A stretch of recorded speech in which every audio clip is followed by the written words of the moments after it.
This is part one of using Pro Tools. You'll download this file from D2L, and inside it there will be a video file, some dialogue files, room tone, and a folder full of sound effects. First thing we'll do is we will open up Pro Tools and we will start a new session. We will set it at AIFF, 48 kilohertz, 16 bits. And I'm going to save mine to the desktop, and I'll call it Pro Tools Workshop, and that will create a folder that everything will be referenced to inside. So when you open up Pro Tools, you've got your edit window and your mixing window and a playback head. Make sure that this is click to slip so that you can you don't have to worry about frame lines when you're adjusting your sound files in a track, and it's useful. These are the most basic edit commands you're going to use, and so it's really useful to just click this area right here so that it'll kind of give you a smart version as you're working within the tracks, and I'll demonstrate that in a moment. The first thing we're going to do is import the video track.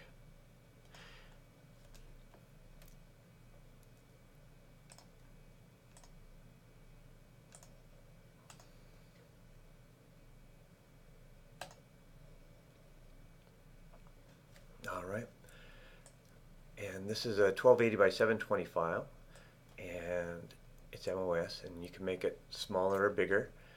And if you use if you use Command 9 on the numeric keypad, that will hide it and bring it back. So it has to be the 9 that's on the keypad for that shortcut.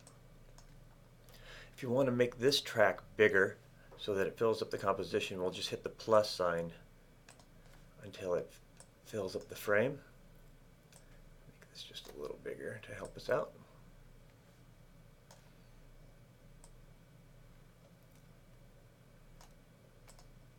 Okay. So we'll work in that window.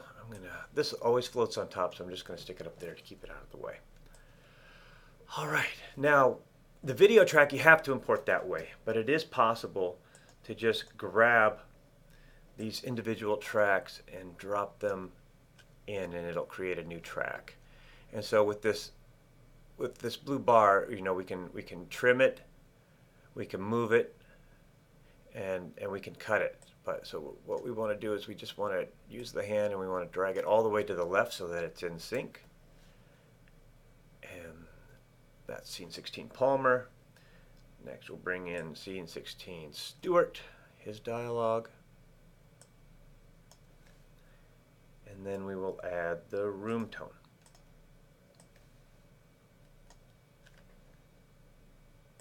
Okay. Now let's go home and let's listen to it. How'd it go, Paul? It's kind of a long story. All right. So we're seeing it, we're hearing it, it's all working good. What should I show you next? If you want to loop a certain section, if you just click and hold and drag, it'll set up these two little arrows, and then when you press play, F, Paul? What the F, Paul? and that'll give you an opportunity just to focus on that one area. Otherwise, just one click will play it continuously. If you want these waveforms to be bigger so they're easier to see, we'll just click on audio zoom in. Let's see, the other thing that I want you guys to know about is that, so we've got, if this twirl down in the blue, we'll open up volume, and then we can, if we want to, it's really easy to create keyframes. And then if we go back into our edit form, then if we get this little finger, then we can drag these keyframes wherever we want to make our mix editable. Okay? So what we're going to use mostly is we're going to use volume, and then we're going to click the plus and we're going to add pan. And pan, please. Oh. and then this will give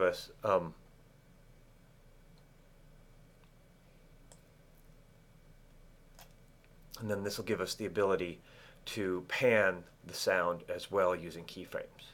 Okay? So now that we've got this all set up, now we have to edit the sound effects. What the F, Palm? Who's the tool in there boning my mom? Stop. You don't want to go in there.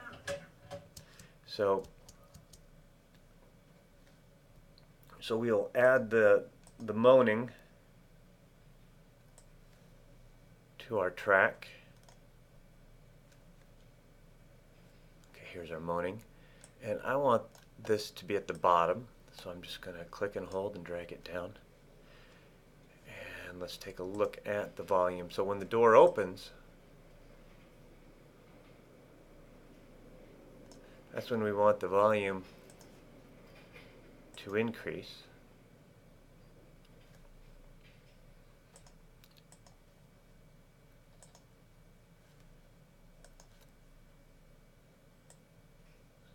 So we'll keep it low.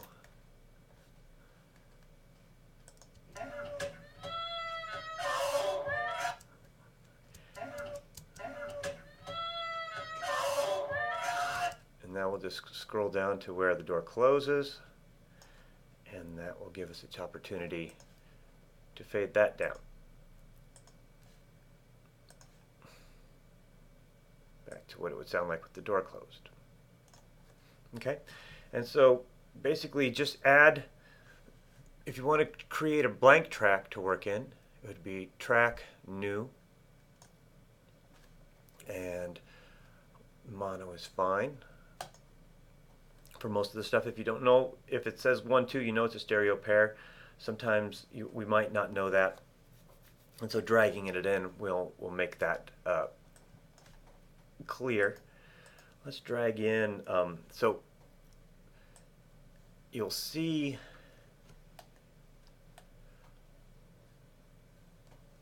so this is a camera output that was shot at 2397, and so it'll go onto all of these tracks because they were also shot with the same camera at that same speed, but it won't go down here into audio 1 because it's at a different frame rate, where something like Punch Body will, because it has a different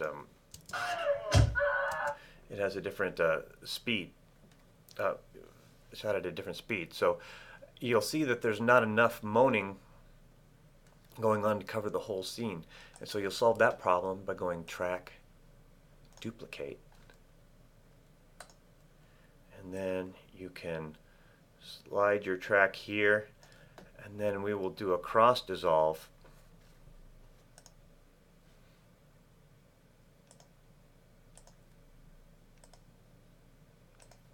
to extend our moaning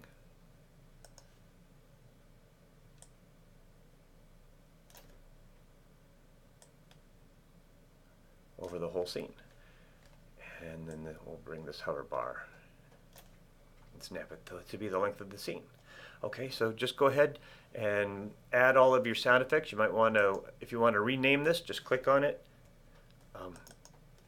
double click, and then you could just say like SFX1, make it meaningful, so that when I take a look at it, it's I know what you guys are up to. Okay, so then we'll save that, Command S, and now you will bounce when you're all done editing and mixing.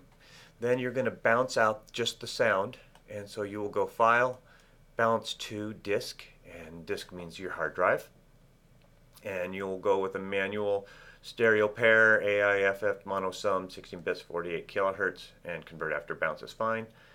And what it'll do now is you'll tell it where to go, and we'll put it in our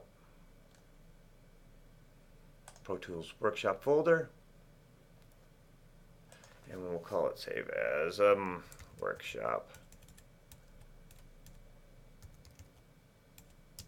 Mix 1. And so it does this in real time, so it's starting from beginning to end, And when that's done, go ahead and post that up to Stop. D2L.